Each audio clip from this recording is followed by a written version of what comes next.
Hey everybody, anybody that's here. Hey Jeremy, good to see you, brother. Hope you're feeling better, bud. Been worried about you, man. Been worried about you. Ain't had a whole lot of chance to talk to you lately, brother. I just hope you're doing good. Hey Arizona Raven, good to see you. Always good to see you, sister. Thank you for sticking around for so long. I really do appreciate you. No kidding about that either. I appreciate all you guys, but you know, guys, a lot of people have been with me for a while, and this is this isn't an easy thing to do and to sustain. I've been very blessed and very fortunate to have the people that are here, and majority of everybody, good people. Hey, Monk, good to see you, bud. Levi Warner, what's up? Virginia Art, Samari's son, yeah, yeah, guys. I mean, I just did a pretty decent live stream last night. You know, as a, what time did we go live? It was like 9:30 when we went live, I think, but or around 10 or something like that. We've been doing pretty good. Thanks to all you guys. I think what's happening is, I think, and let me know what you guys think on this end of it. Um, I've actually been like scheduling it and posting it like a few hours before I go live. I didn't used to do that.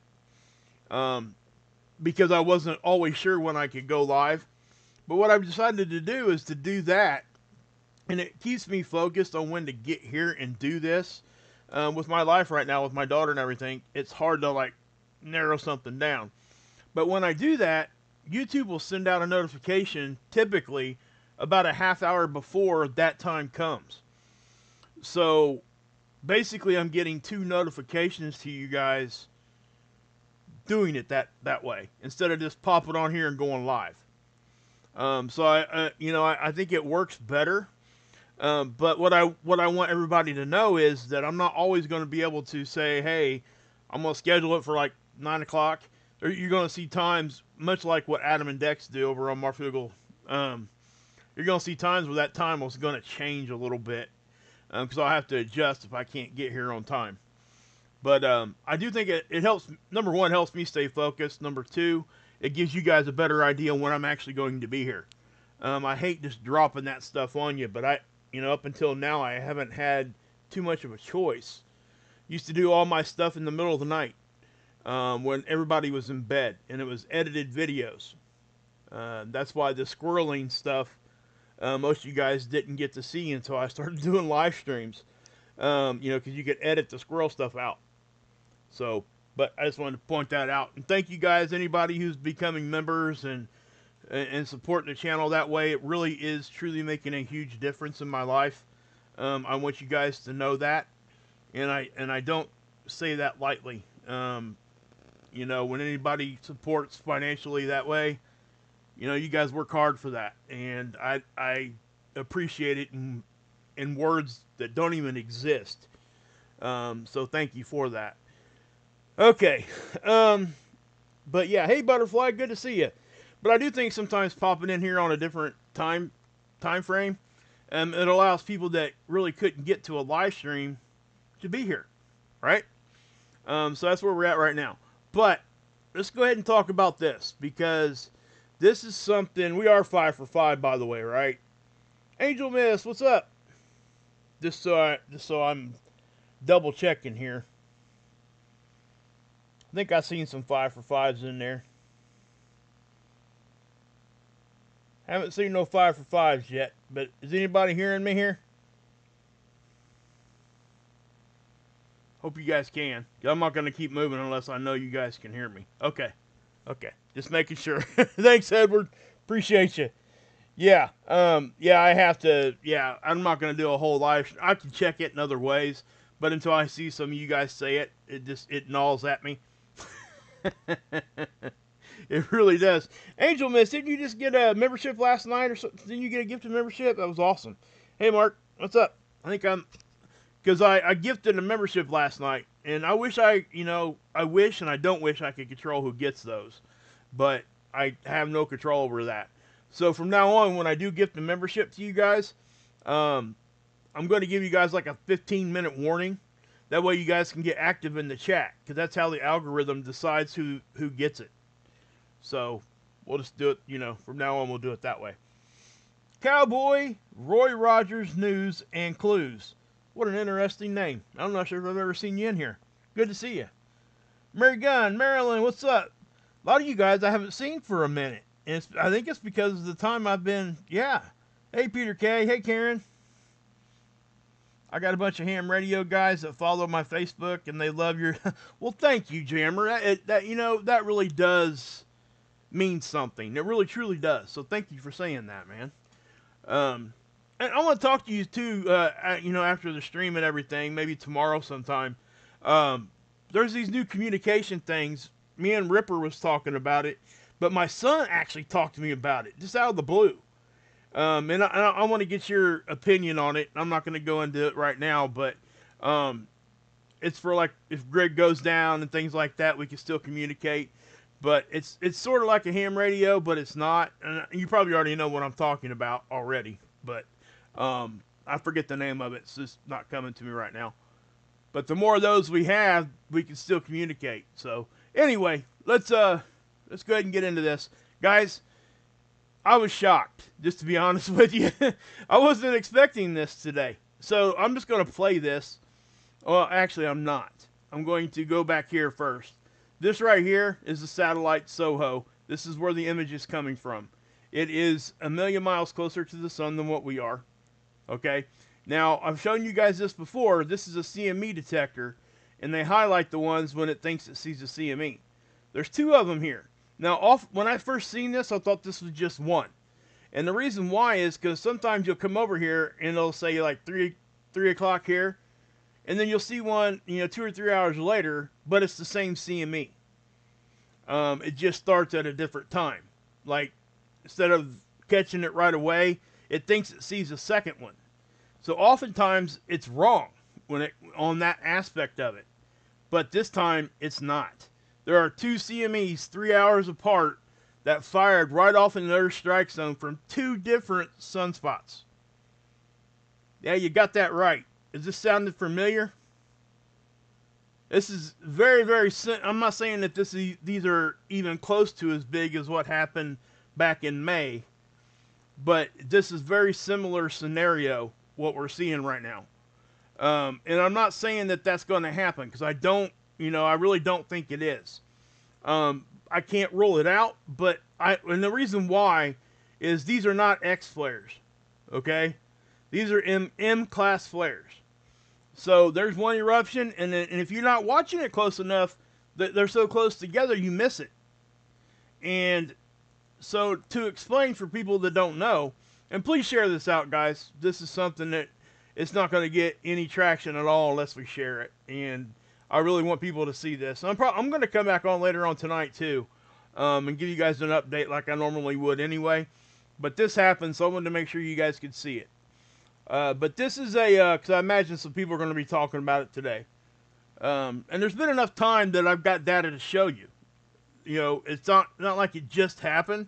So I got these coronagraphs to confirm what I'm going to be telling you. Anyway, this is a physical disk. So the title, Halo Eruption. 2 of them, right?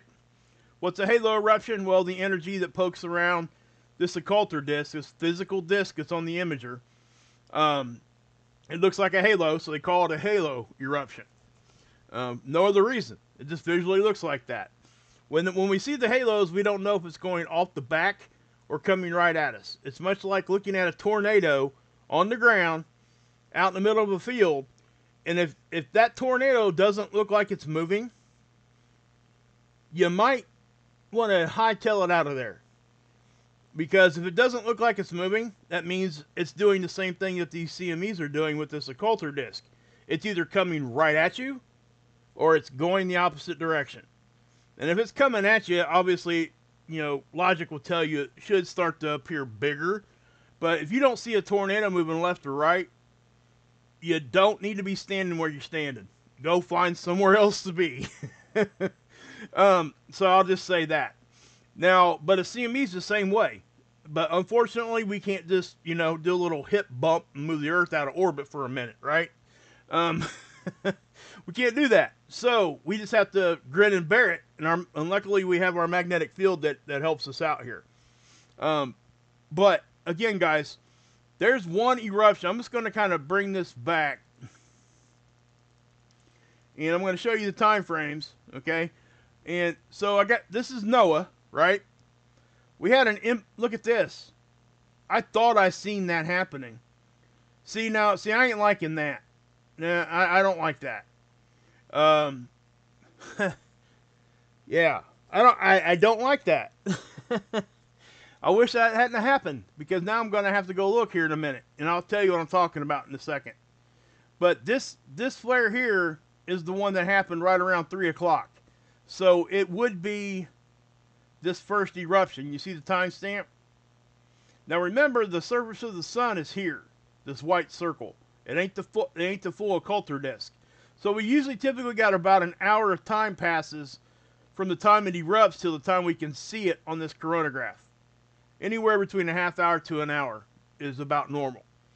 But we have to keep that in mind when trying to line these times up, especially when you get two eruptions 3 hours apart.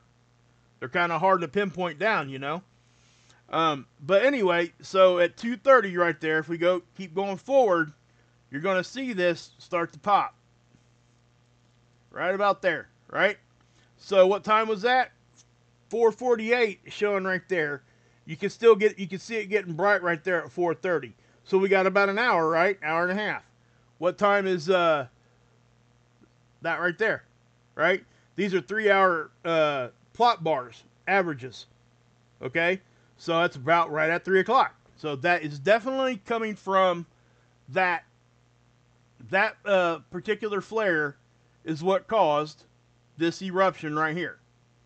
So I'll go forward, and then you see the halo, right?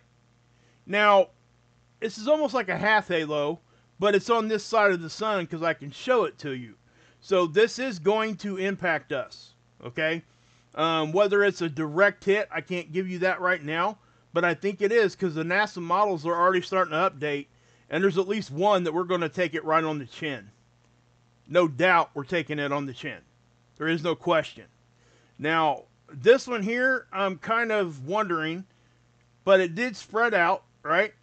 So if we go here and we look at the color, right? The color of this bar, it's this color here, this orange. At least it's orange for me. That means the width of it showed up on the CME tracker part of this tool at 60 to 120 degrees spread, right? It wasn't the red, which is 120 larger, right?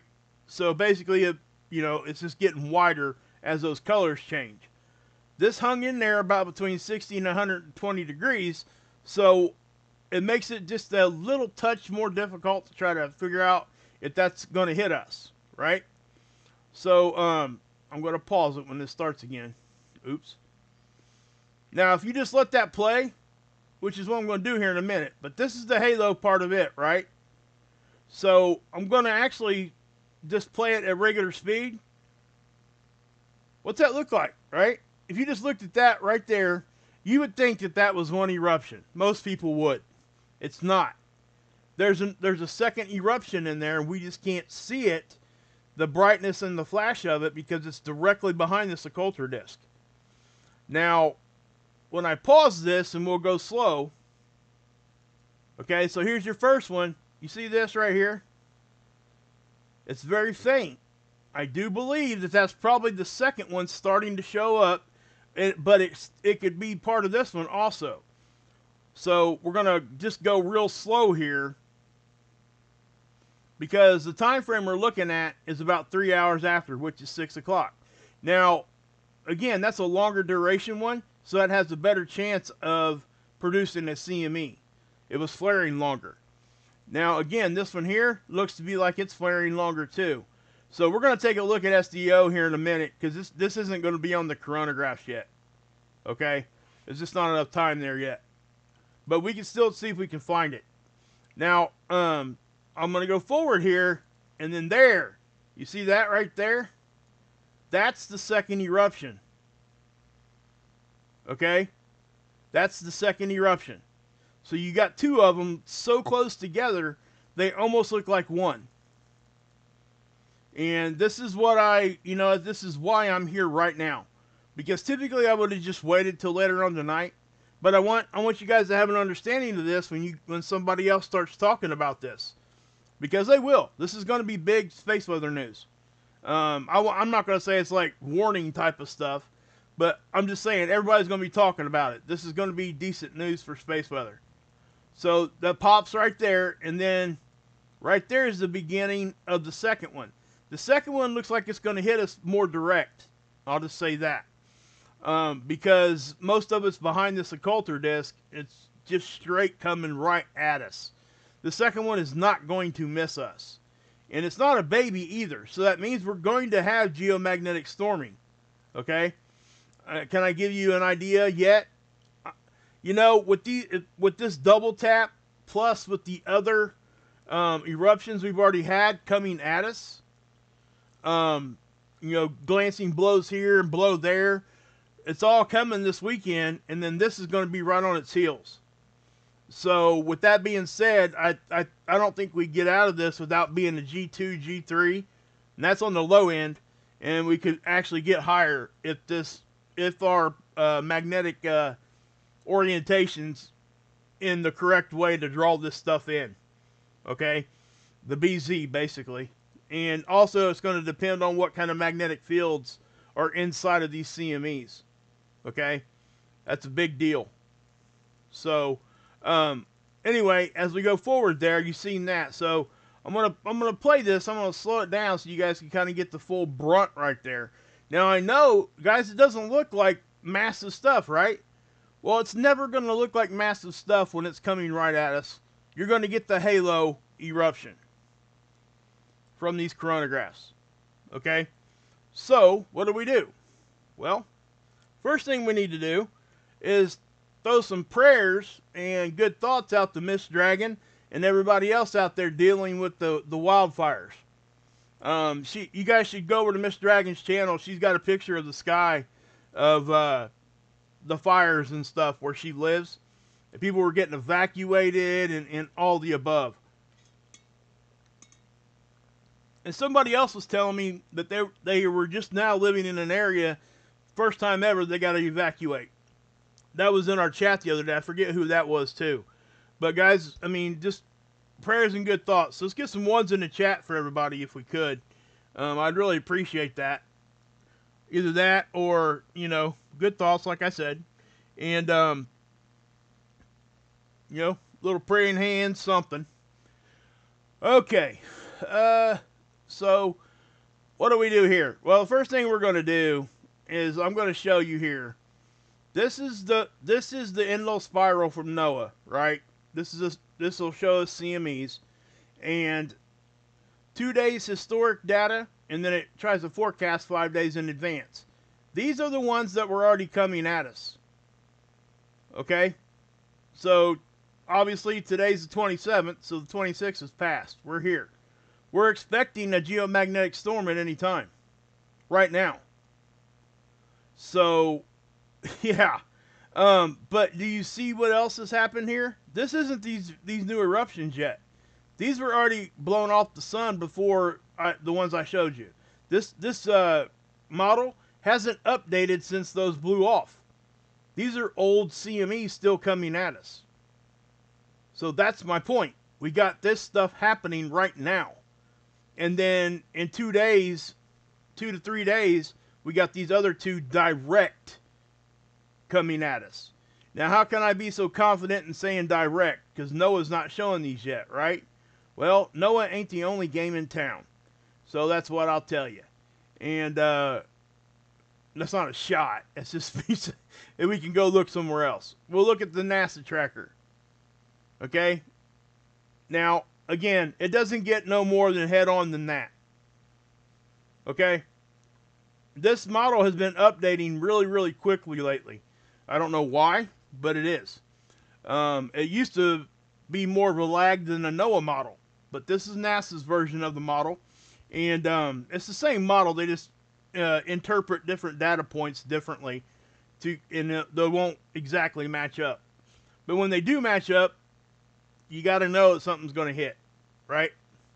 So with that being said, Look at that, guys. I mean, that's, this is a top-down version. This is a side cut, and then you got our orbital line. Every one of those is showing direct hit for that CME right there. If I was guessing, this does look like it's a little bit leaning towards the left. So what that's telling me is that that came from the first eruption. I don't think the second eruption here is being shown yet. So when it does switch to the second one, this one might not even be on there anymore. But there's a chance it might be because it's so close to one another. The NASA model typically will just show one CME at a time. The NOAA model won't do that. The NOAA model will show you all of what it can see. Okay? The NASA model will show a couple of them if they're close enough in time frame. But I look for all that, right? Because right now, that's where we're at in time. So these are already fired off the sun, right? So now we've got two bigger ones coming. Now I can confidently tell you this too, that looking at the space weather data right now, it does appear that we may be, I'm going to pull up the Discover data real quick, that we might be starting to see the beginnings of that geomagnetic storm that's supposed to be showing up here. That's not even, there it goes. Okay. So yeah, I do believe that that's what's happening, guys. Okay? I'm pretty confident about that. And the reason why, look at our BZ. The BZ don't typically just dip down for no reason. Okay? So I do think that we're getting some sort of space weather right now. Will we get the geomagnetic storm levels? I don't know. They're only forecasting the G1 for this anyway. But it does appear that that's what's happening right now. We're being impacted by a shot from the sun. So we look for -6. When it's -6 on the BZ, I'm not going to go into detail what that actually means. It'll highlight it here in purple. So just remember -6. So we're talking about magnetic orientation there. So you heard me earlier say the magnetic field's inside the CME.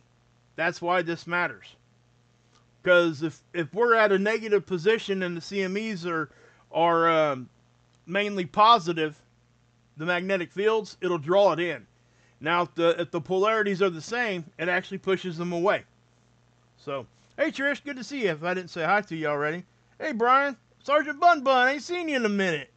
Rhonda de Blonda, good to see you. Butterflies in the house. Okay. What was that one song when we were kids, guys? What was it? Butterflies in the sky. Reading Rainbow. Wasn't that Lamar, what was that guy's last name? He was Geordi on Star Trek, what was that? Star Trek, The Next Generation? But yeah, butterflies in the sky. Sorry, I'm showing my age now. I used to love that thing. I used to also love, and don't hate me for this, but the Bill Cosby thing, where he would do the little marker, and when I was a kid, I used to love that. But anyway, let's move on. Okay, so let's go here to SDO, and let's check out where these things are coming from. So what I'm going to do is I'm actually going to back that off, and we're just going to start fresh, okay? I'm going to take it down here to the 94 angstrom. This is SDO. It's from our perspective, okay? This is a geosynchronistic orbit, which means it stays over the same part of our planet at all times. But it always keeps its eye to the sun. It's as if you went outside and looked at the sun.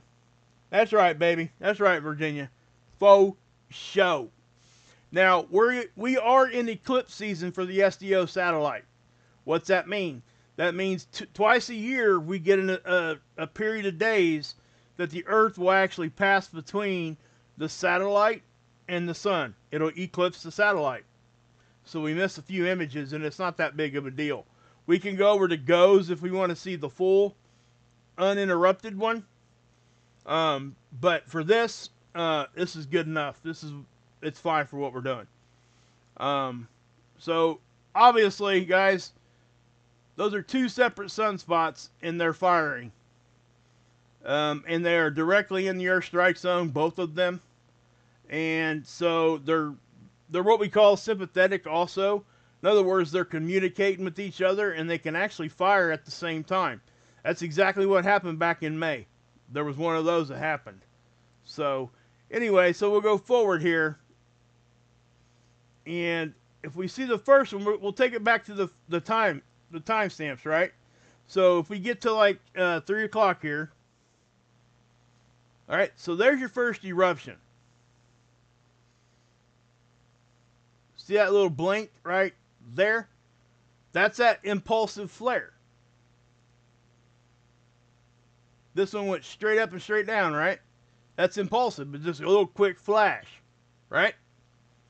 So the second one was at 6 o'clock, but check this one out. We'll take a look at this one. Now, it does look like there might have been something on the backside that fired too. I noticed that too as I was looking at this. But, you know, I'm not too concerned about that right now. I want to concentrate more on this. So there's your first flare and eruption on SDO. And then I think we see an eclipse here. Well, no, not yet. Here's the second one. Look.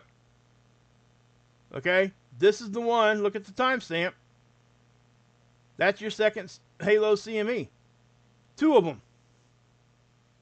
Pretty amazing, to be honest with you. Yeah, there's your eclipse. Okay, and then if we keep going forward, oh man. Guys, look. Hey, this is that third one. And it looks like this one's firing again too. Oh my God. I ain't trying to, it's going to get busy. That's all I'm going to say. There, see how that's coming down already? But it does look like SDO is showing another eruption right here that matches up with that time frame here.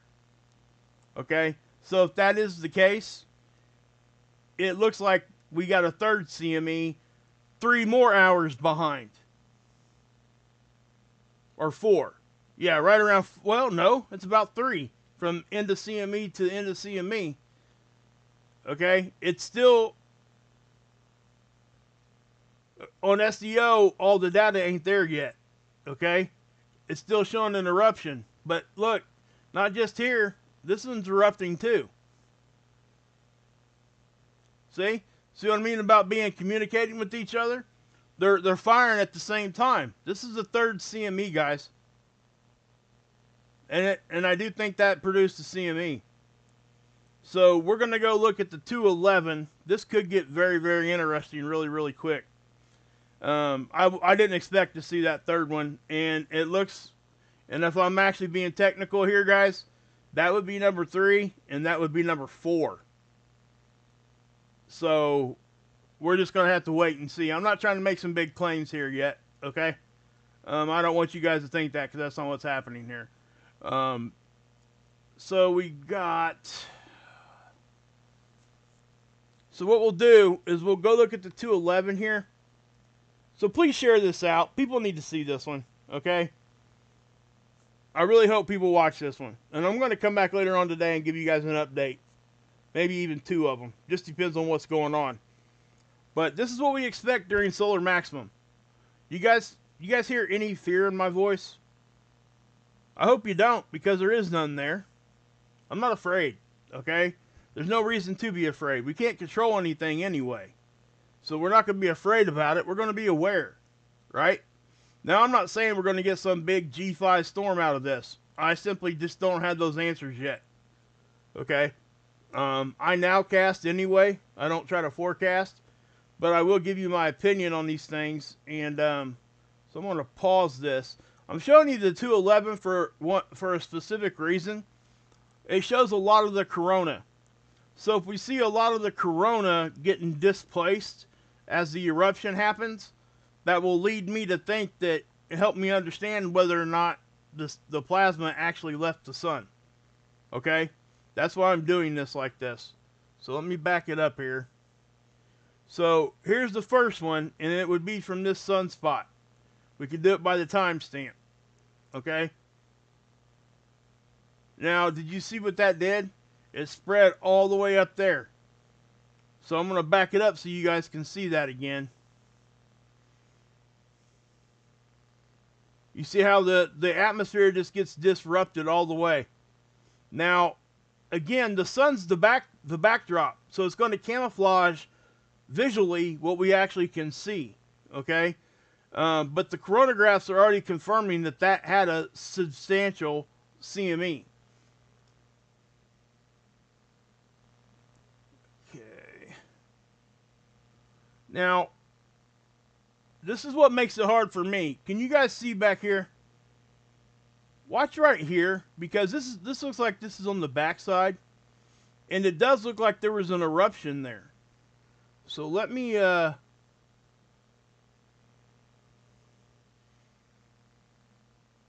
see that? So I'm having a hard time landing on whether or not, because this one back here, if that's another eruption on the backside, it happened at the exact same time here. And I'm only questioning this because this doesn't look like it fired a CME that would look like that. Okay?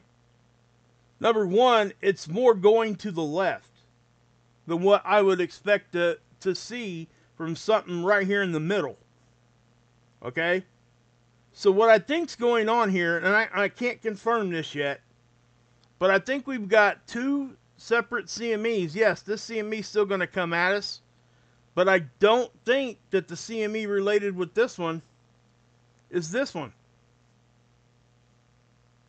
I actually think that might have went off the backside after looking at this. And again, I could be wrong. Regardless, we've still got that another CME from that sunspot that fired. And then we got the second one from this one. Okay? So I'm not landing on that yet, guys. But regardless, it doesn't really matter because we're going to have to watch it anyway. Okay? So as more data comes in, and again, guys, most people won't see that. Okay? It's just because I look at this stuff all the time. I wouldn't expect anybody to see that like I just seen it. Okay? And that's why I look at different angstroms of light. It gives us two different visuals. Because, well, see, and after taking a second look at that one, I'm just back and forth here, guys. I don't know. Because it does look like that did do something substantial. And what actually could be happening here too, kind of fooling me visually, this is two-dimensional. It's a two-dimensional image. It's not three-dimensional. So what I'm seeing here could actually be on the front side of the sun. It's just really hard to tell. But also here, if you can see, watch right here. And if I'm wrong, somebody tell me. But watch right here. You guys see that lift off? That's on the backside. I'm sorry. That is a backside eruption back there. It looks like a filament erupted back there. But see that? It just seems like that's matching up with what I would expect that to look like. I don't know. So I'm not going to say 100% on any of that. But I will say 100% over here. Well, at least 99%. I don't like to say 100% on anything. I can be wrong. But, okay.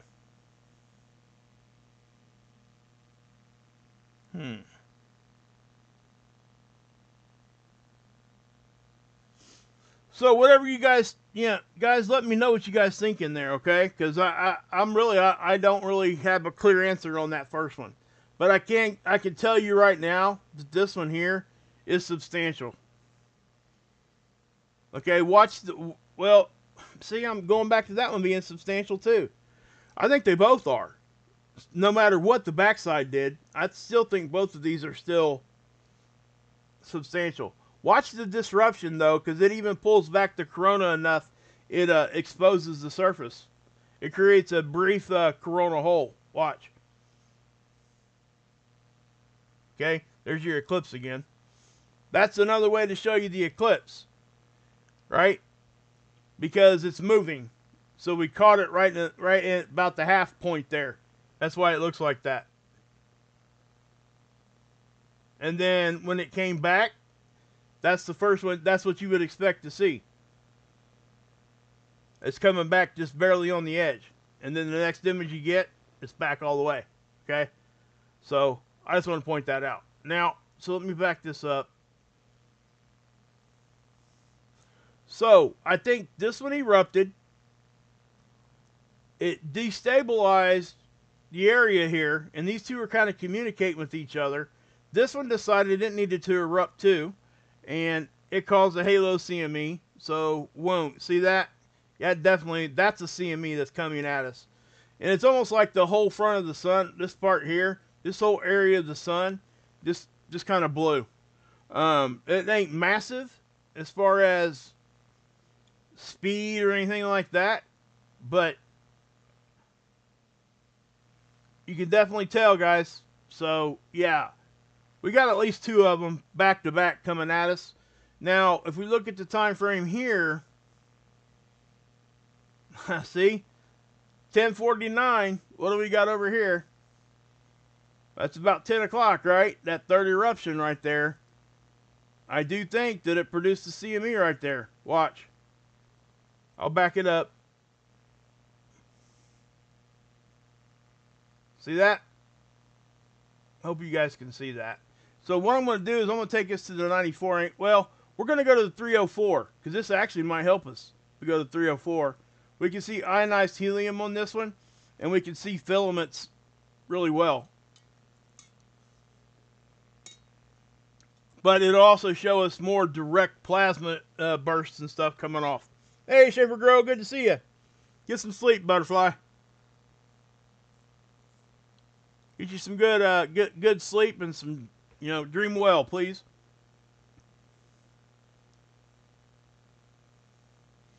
Okay, so yeah, there's a lot going on here. I'm going to pause it right there. We'll take it. Now notice the rest of the sun, this actually might show us if the backside erupted. Because if that is a filament, it might show up back here on this 304. I should have thought about that earlier. Sorry, guys. I really should have. I should have looked at that before I started even. So I'm going to go slow here. I'm looking at the backside right now, just so you know. I don't think that the backside, it doesn't look like the backside had a massive eruption. But I also want to point out here, watch this right here. Look at that thing. That is a big filament releasing. That happened in between the CMEs. So that might even hit us. I don't know. This is going to be interesting, guys. We got a lot of stuff happening right here. I mean, a lot of stuff happening. It's so much I couldn't even text this to people and give them a heads up. It's just too much. They're going to have to watch this video. The people I typically give a heads up to, I'll just send them a link to this because I usually let Adam and a few others know, Dex, when stuff like this happens. So usually they know way before I do a video. But with it being the time of the day, that didn't happen. So let's back that up right to, so we'll take a look at this right here at 3 UTC. So there's that first one. Okay, that's impulsive. And then here comes the second one.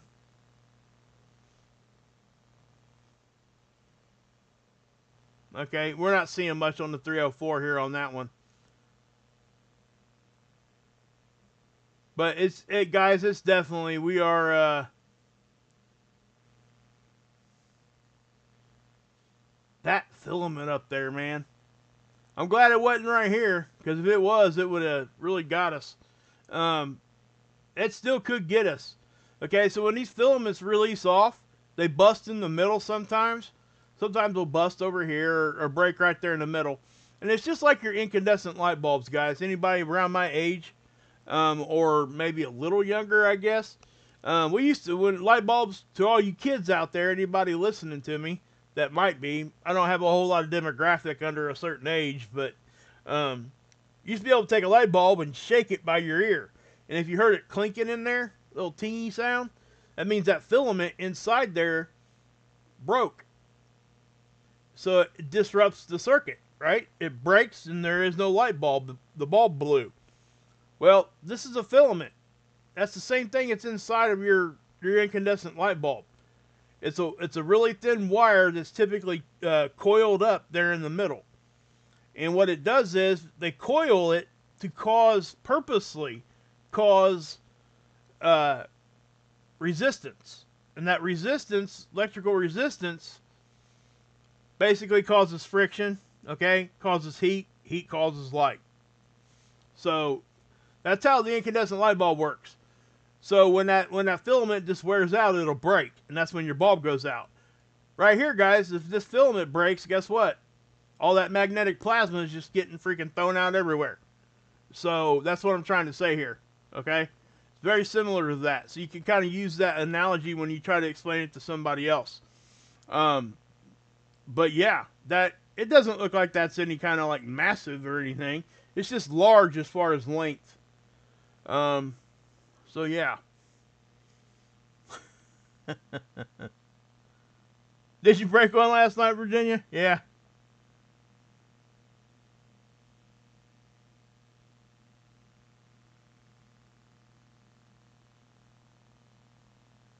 Yeah, guys. Yeah, I mean, if you got, electrical issues, it does suck.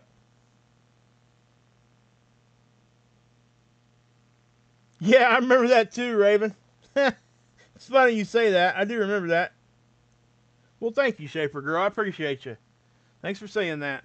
I do try to bring analogies in because I think it helps people remember and it gives them a deeper understanding of what's actually going on. Because most things that in life that we can actually talk about and explain and look at, the simpler you keep it, it doesn't need to be all complicated. It just doesn't. There are certain times, yes, you got to dig deep and go deep diving and use big words and all that. I get it, right? Math that I'll never know how to do. Those kinds of things. But for what we're doing in general life, you don't typically need those kind of skills.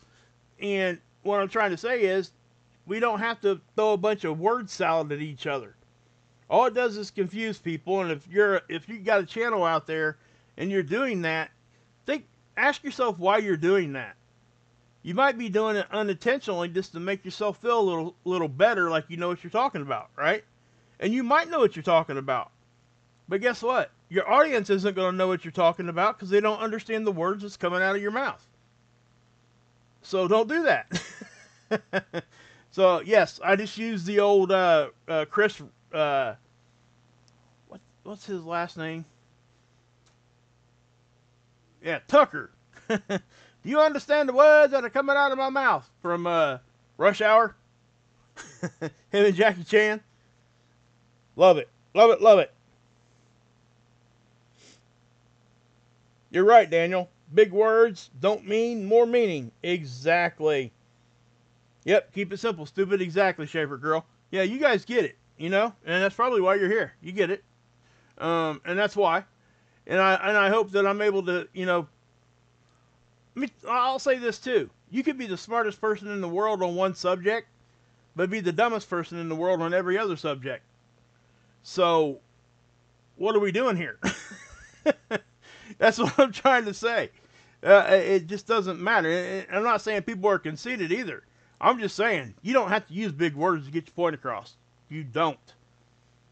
Matter of fact, they're more poignant, and people are going to get a better idea of what the heck you're talking about if you don't do that. Now, let's see here. Yeah, Dr. Tony Phillips hasn't updated his page yet. It's very early on in this storm, guys.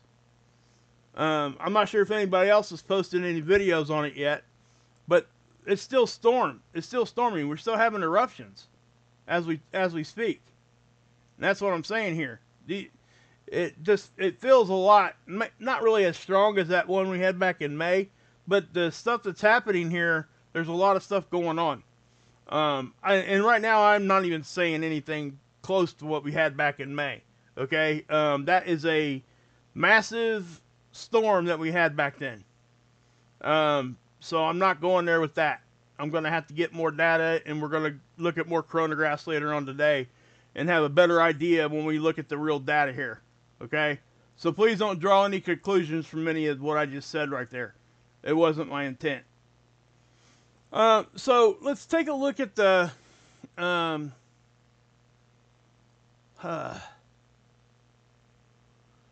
let's go here with the 171. We can see the corona on this one really well, but it doesn't usually get very good detail with like flares and like concentrated CMEs. But what this will show, it'll show stuff erupting out of the corona. So this might be the best way to see if anything went off the backside. I'm looking up here. Now, did you guys see that? Okay. And when I say, did you guys see that? Yeah, Mark, you're dumb. What are you saying it like that for? Okay, watch over here.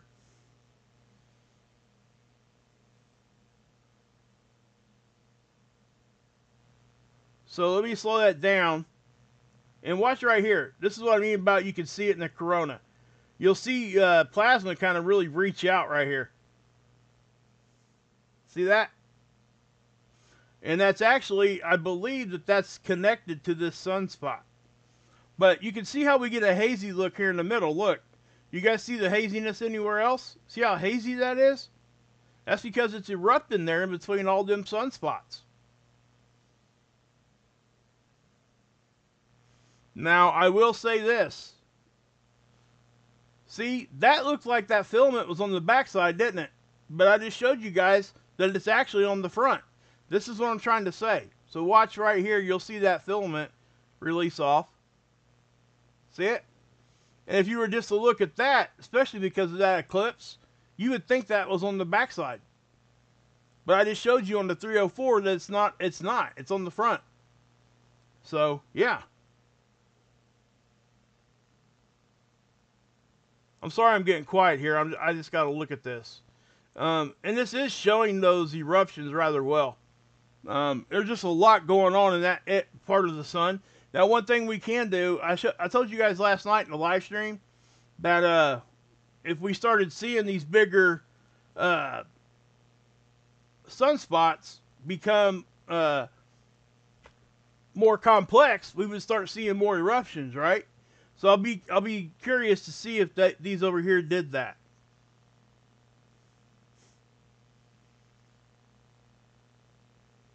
Yeah, it sure did. It cracks me up because, you know, 5 years ago, I wouldn't have been able to tell you the difference. It's just, yeah. If we pay attention, like in class, I guess, if you want to say those kinds of words, it's amazing what you can actually retain.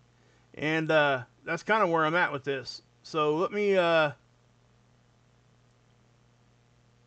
daggone it.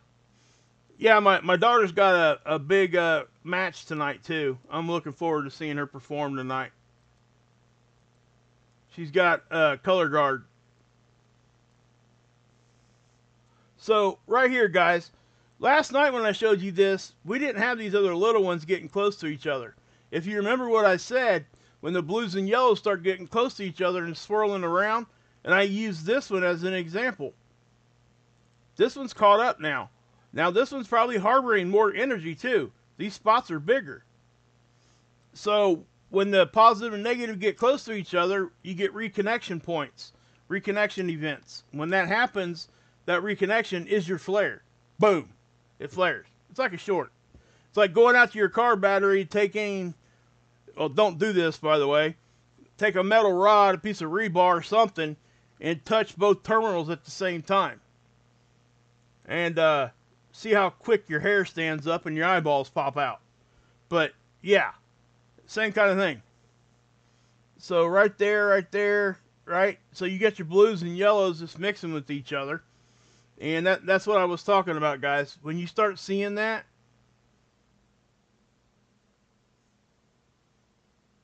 Yeah, because look right there, guys. I mean, see how stable that looks? Things are just becoming unstable on that. And this right here is actually kind of spitting in the face of that Earth-directed quiet that we talk about. The Earth-directed quiet is a phenomenon that we see. I observe it. Other people observe it. I'm not sure if there's much science behind it. But the Earth strike zone is like a rectangle here. And oftentimes we see sunspots get very, very active. And they get close to the Earth strike zone and they just completely shut down. And then as they rotate through and get just outside the Earth strike zone, they start firing again. It's a really weird phenomenon. And I don't think that we have very good explanations why. Obviously, it has something to do with magnetics, but yeah. Guys, we will be doing a members only stream too. I'm going to try to get one done this weekend. We've got a lot of new members, and I'm thinking about doing a movie night with the Zoom call. And we might just start with Zoom call first. But we can, that's probably what we'll do. We'll start with Zoom call, and then the members only after that, I'll get ideas of a movie you guys want to watch, and we'll sit here and watch a movie together. We're just going to have fun with that stuff. I'm also working on some merch. This coffee mugs right now. I'm not going too deep on that. And it's still going to be a while too. Just something that I'm working on. I've had a lot of people ask me about that.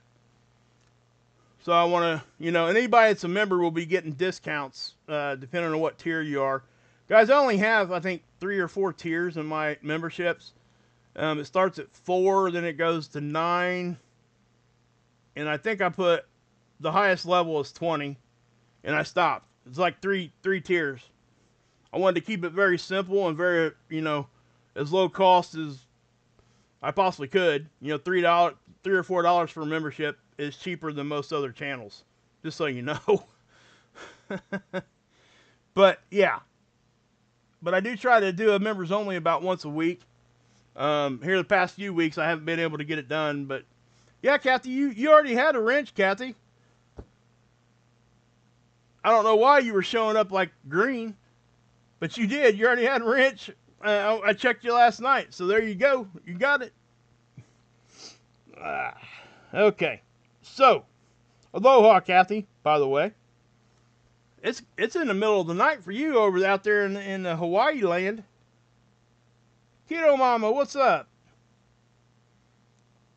The Skywalker. Hey, I love that. I love me some Star Wars. Okay, so this is what I want you guys to, really pay attention on this end of it right here, real quick, okay? I need you guys to do this for me. I want you guys to come over here. Scroll down. And please start clicking these. Just look, okay? Don't believe the word I'm saying. Please look for yourself. I really, truly want you to do that. That's how I learned. And if you have questions, that's what we're here for. We can help you. I can help you answer those. There's been times I didn't have the answer, and I went and found somebody that did. That's how we get, we progress. So please come over here and do this. But regardless, okay. We're definitely going to see an uptick in Aurora. So anybody that's Aurora photographer, better get your cameras ready. This BZ, this is the A static, guys. I don't show you guys this very often. This is actually the backup now for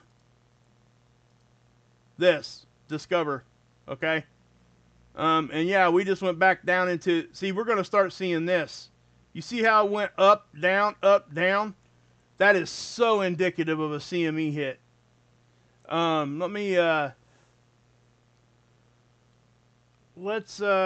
tell you what we can do. Let's take a look at a magnetopause model.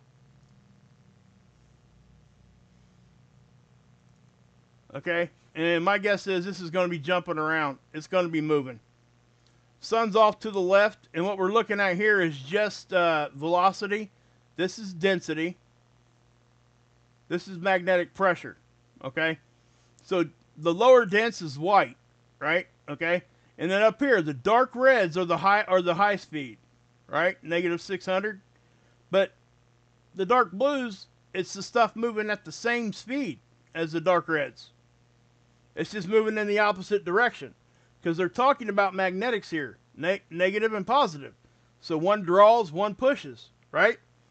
So when we see these things come in from the backside, I've shown you guys 1,000 times. We'll take a hit in the front, and what happens is that magnetic connection, that magnetic field right there, kind of gives way for a minute, and it lets stuff in our magnetopause a little bit, but then it reconnects, and when it reconnects, it circles back like that.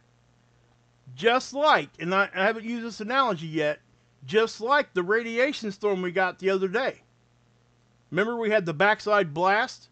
This is very similar to that, as far as what happens when we see stuff appear to move from right to left on this one. Because it would be odd if you didn't understand how the model worked, right? You would think stuff's coming from the back. I mean, like, all the time. We do get stuff from the back, like cosmic rays and stuff like that. I'm not trying to say that. What I'm trying to say is the majority of the time, 90 to 99% of the time, what we're seeing is a hit in the front, and then it breaks through a little bit, and then it reconnects, and it moves back towards the Earth. Okay? So that's kind of what you're seeing there. Tammet the Scope uses a really good analogy when she's talking about our magnetopause. It's like the Earth is inside a slinky. If you take a slinky and make a circle with it, and put the Earth in the middle, that's pretty much what our magnetopause looks like in our magnetic field. Okay? It's a great analogy. It doesn't get any more simpler than that, does it? And that's probably why she's so effective at getting people to understand. She's a doctor. She's got a doctorate. She teaches space weather. That's what she does. She's a professor at Millersville University. So go over and check out Dr. Tammet the Scope's channel. Awesome stuff over there. Matthew Shipley's over there a lot too. Go check out his channel. That's a 24-hour feed. So, yeah. Now, let's see here. Hilly, you're probably going to be going live with the Bible study here in a little while, aren't you? You're not in here now. Anyway, yeah, so if you guys, I think Hilly does his Bible study on Saturdays. So go support him over there on that too, please. If you guys are into that kind of thing.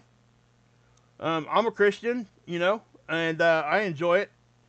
He definitely knows what he's talking about. Such a good friend. He really truly is, guys.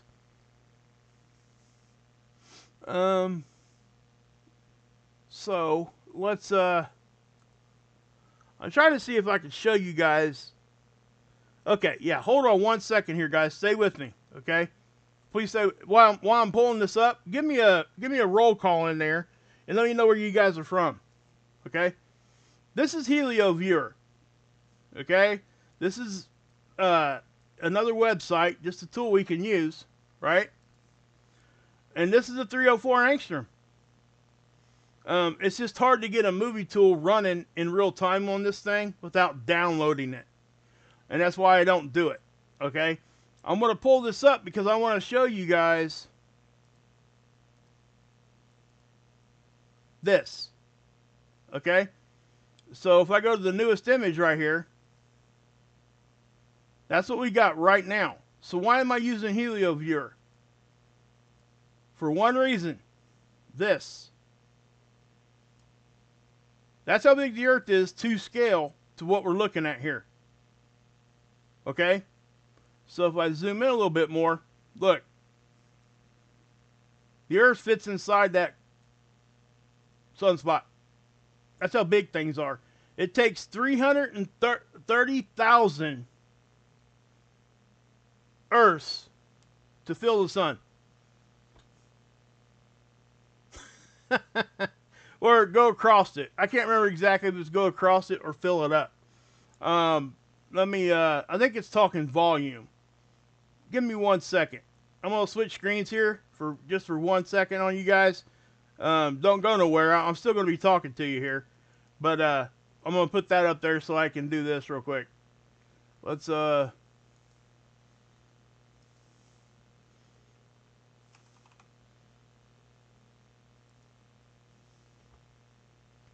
okay, yeah, so I thought I was wrong, and I was. So we'll go here.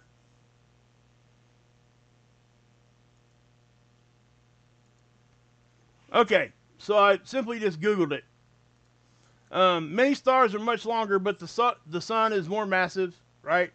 It would take more than 330,000 Earths to match the mass. Okay? It's not weight, because you have to talk about perspective, right?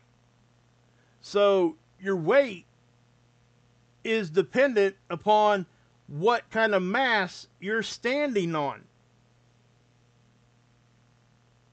Okay? Because the gravity's different. So that's what I would say. You can't use the word weight, right? You can use the word mass here. Now, but then it says it would take 1.3 million Earths to fill the sun's volume. So if you were to take the sun, cut it in half, pull the top off, you would have to dump in 1.3 million Earths and put the lid back on it to fill the sun. Okay? So, yeah.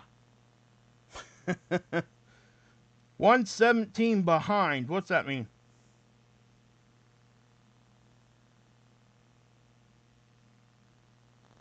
Oh, are you lagging? Skywalker, I'm sorry, man. That sucks when that's happening. Shaper girl, killing me. You're not fat, you're just on the wrong planet. That's awesome. I love that. That is awesome. I'm going to steal that. You know that, right? It's like I told everybody last night in my live stream. I had bariatric surgery because I used to weigh over 500 pounds, and that's not a lie. That's exactly how I got my name Kool-Aid Man. Because I was so fat and so big when I wore a red shirt, I looked like the Kool-Aid Man. That's how I got that nickname. So how to become Blue Kool-Aid here on YouTube? Well, those names are already taken. So I had to find something. So Blue Kool-Aid ended up being what my channel name was. In the little history here, I changed it to Wages World because when the COPPA laws changed, I didn't want any issues with like a cartoon whatever, because I used to have a Blue Kool-Aid Man avatar. So I had to get rid of all that, and I changed the name of my channel, and actually I like it better this way. I think it's more to the point of what we do. So, but anyway, that's just a little. But anyway, when I had bariatric surgery, I lost a fat man, and I'm still a fat man. So just know that. Anyway, okay. So you guys can probably hear that I'm a little fired up this morning, right? When I see stuff like this, this is why I do this. I want to show people what I enjoy and what gets me, excited to watch.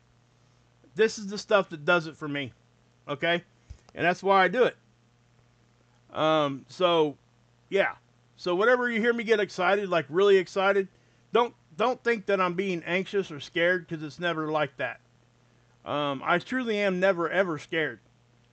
If we're aware of stuff can happen, there's no sense of being afraid of it. If we're doing everything that we can, is in case something like that was to happen, that to me it puts my mind at ease, and I find peace in that. So I hope you guys can understand that. Plus, almost everything we get from the sun, space weather, is never ever going to affect us in a way to where we're not here no more until that event actually happens. Okay? So we talk about the grid down type of thing. People that claim grid down is going to be here in about 5 minutes and 30 seconds, they really pinpoint it down like that. They're only right one time. That's it. Every other time they say that, they're wrong. And they just keep moving the goalpost back. Well, I was wrong because of this. Well, now that's wrong, so now I got to go to the left and to the right, back, up, down. You'll never hear me claim dates. I simply just can't anyway. So just know that. And I'm giving you reasons why. Because when you do that, you start losing credibility like you're crying wolf. And you're really not intentionally crying wolf. You're just wrong in your forecast. So don't do that. That's simple. People will stop listening to you. And I don't want that to ever happen here. So anyway, this is the velocity. This here is the density, right? Now, last night, this was completely white, and I explained to you guys why. And the reason why was, well, we'll do this. Hold on. We'll change that to 3 days. And you can see, right? The speed increased. What happened when the speed started to increase here? The density dropped out. And the reason why is the speed was fast enough, it was just flushing it out the back. That's what happens. It just gets pushed out of the way. It clears it up. It's kind of like, you can think about it like this. You ever been outside on a summer day and it's really, really humid out? It's like, you know, you can't even hardly see across the street because it's so thick. And then you go inside for about an hour because it started raining. And then you come back outside after it rains and everything is crystal clear. It's kind of like that. So maybe you can kind of get a little bit of analogy there. It might help you understand what I'm saying. So anyway, I'm not going to keep you guys here much longer. I just wanted to show you guys this. We will, I tell you what we'll do. We will update these models real quick. Ho, check it out. Look. You see that? We're definitely getting hit right now. Just like I said earlier. They forecasted this one. They did a good job at it too. Look at this. Yeah, they're real close here. I'll give them kudos on that one. 100%. Yeah, we're definitely getting hit. And with our BZ dipping down like I just showed you guys. Right here. Dipping down to -6. Right here on the end. That means we're open for all that stuff to come in. So you're probably going to start, the people on the other side of the planet are going to start seeing aurora. And they probably already are. So, yeah. Now I can't tell you exactly how long that's going to last. This is just one of those blasts I told you was already on its way. I've been saying that for 3 or 4 days already. We're going to get multiple little small hits, and that's exactly what's happening. Now, with these 2 bigger ones, now 3, it looks like, we can do that too. I can take a look at that, see if it's updated before I get you guys off here. Let's see if the Coronagraph is updating yet. Oh, it might have.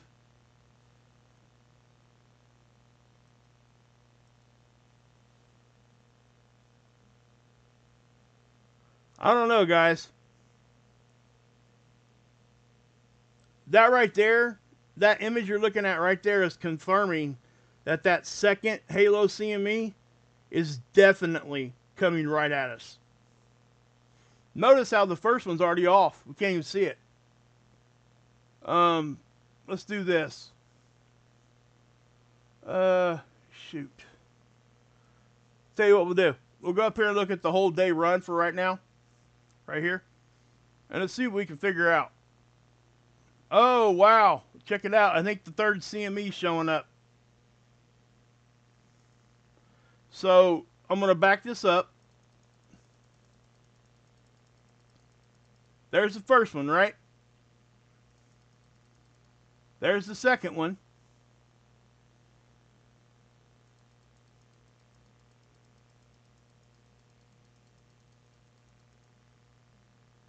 Huh.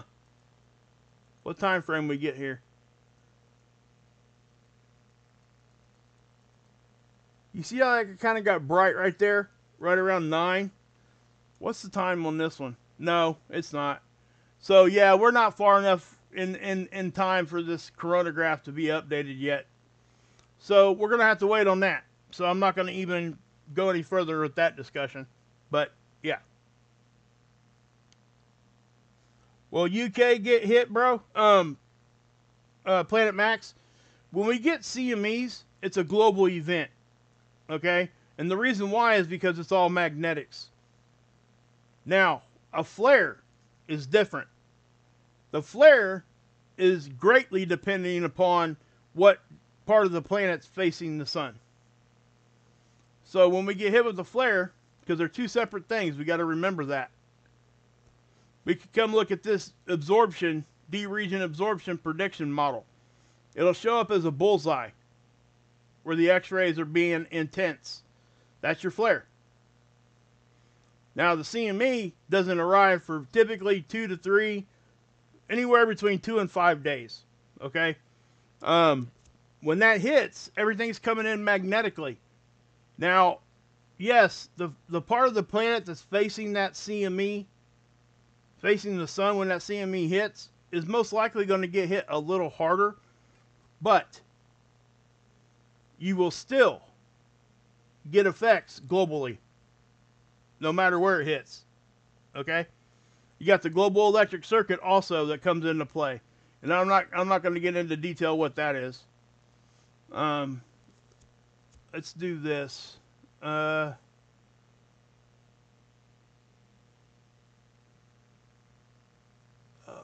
Geoelectric model.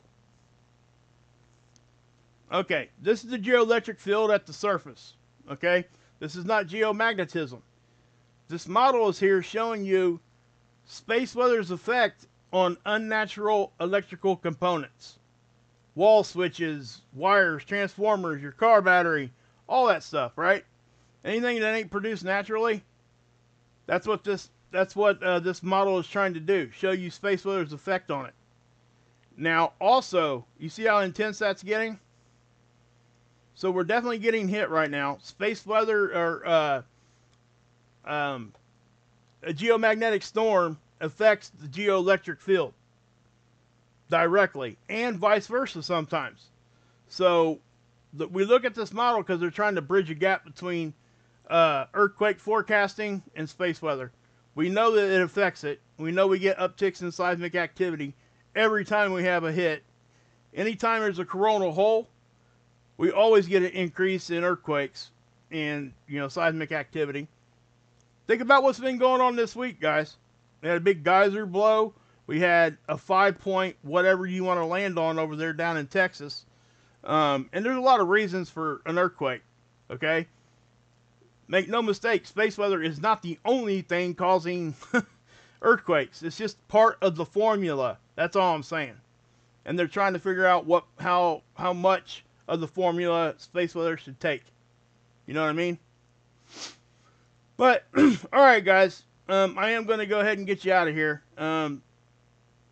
Yeah, so that's definitely hitting Earth. This is NASA saying it, and NOAA's probably going to shortly come out with their updated model here. Now, it is the weekend. Unless something really, really big is happening, sometimes they will wait till Monday to update this thing. I don't see that happening with this one, though. This is a lot going on, so they probably will. So, anything changes, I'll be here to give you guys an update. Please like the video, share it. It's the best way you can support the channel. If you want to super chat, you can super chat. If you want to become a member, I love it when you guys become members, because I feel like you're getting something extra for your money. You know what I mean? And if we can hang out and just get to know each other better, it's a good thing for everybody. So, yeah. Anyway, so thanks to everybody that became members. Thanks to everybody gifting memberships. Remember, if you hear somebody say they're getting ready to gift a membership, get real active in that chat. Now, I'll gift the membership if we can get 100 comments underneath this video. Okay? So I want to try to get the comments built up underneath the video. It doesn't have to be some big long comment. It can be hi. That's it. But please come back to the video, watch for a couple minutes, and leave me a comment. It really does help push it out, guys. I can't tell you the difference. The one time there was a big influx of you guys doing that, I got 2,000 more views on that video. And it makes a huge difference. That was just 2 or 3 days ago. So please do that for me. It really does help. And hopefully I can earn your guys' memberships. Hopefully I can earn your guys' respect and earn the like and the share. That's my goal. But anyway, guys, God bless. Yahusha saves. I'll be back with an update later on, okay? And, yeah, you can drink this Kool-Aid.